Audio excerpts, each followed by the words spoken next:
ഒരു shrimp roast ഉണ്ടാക്കാമേ. 1/2 kilo ഷ്രിമ്പായിരുന്നു. അതിൽ നിന്ന് കുറച്ച് ഞാൻ വറക്കാനെടുത്തു. ബാക്കിയുള്ള ഷ്രിമ്പിന് ഞാൻ ഒരു വലിയ സവാള നീളത്തിലരിഞ്ഞത്, ഒരു വലിയ തക്കാളി നൈസായിട്ട് അരിഞ്ഞത്, 2-3 പച്ചമുളക്, കുറച്ച് തേങ്ങാക്കൊത്ത്, ഇത്ര എടുത്തിട്ടുണ്ട്. ഇത് ഷ്രിമ്പ് വറുത്ത എണ്ണയാണ്. അതിലോട്ട് തന്നെ കുറച്ച് കടുകിട്ട് പൊട്ടിച്ചു. കടുക് പൊട്ടിക്കഴിയുമ്പോൾ നമുക്ക് എടുത്തു വെച്ച തേങ്ങ ഇട്ട് കൊടുക്കാം. ആ തേങ്ങ ഒരു ലൈറ്റ് ഗോൾഡൻ കളർ ആകുമ്പോഴത്തേക്കിനും നമുക്ക് സവാള ഇട്ട് കൊടുക്കാം. ഇത് പച്ചമുളകും ഇതെല്ലാം കൂടെ ഇട്ട് ഒന്ന് വഴറ്റിയെടുക്കുക. ചെറുതായിട്ട് വഴണ്ടി വരുമ്പോഴത്തേക്കിനും ജിഞ്ചർ ഗാർലിക് പേസ്റ്റ് ആയിരുന്നു, അതിട്ട് കൊടുത്തു. ഇതെല്ലാം കൂടെ വഴറ്റി വന്നിട്ട് നമുക്കതിലോട്ട് തക്കാളിയും കൂടി ഇട്ട് കൊടുക്കാം. തക്കാളി ഇട്ട് ഒന്ന് വഴണ്ടി വരണം.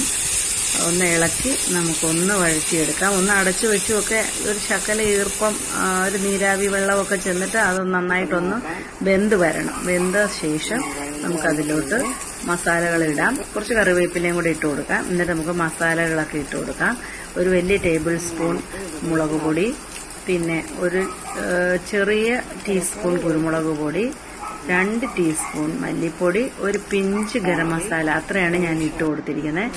ഷ്രിമ്പ് ആഡ് ചെയ്ത വീഡിയോ എൻ്റെ കയ്യിൽ നിന്ന് പോയി. അപ്പോൾ ഈ കുറച്ച് വെള്ളം ഒഴിച്ചിട്ട്, ചെറു ചൂടുവെള്ളം ഒഴിച്ചിട്ട് ഷ്രിമ്പും ഇട്ട് ഒരു 10-15 മിനിറ്റിനുള്ളിൽ വെന്ത് കുറുകി എടുത്താൽ മതി. നല്ല ടേസ്റ്റാണ്. എല്ലാവരും ട്രൈ ചെയ്ത് നോക്കണേ. താങ്ക്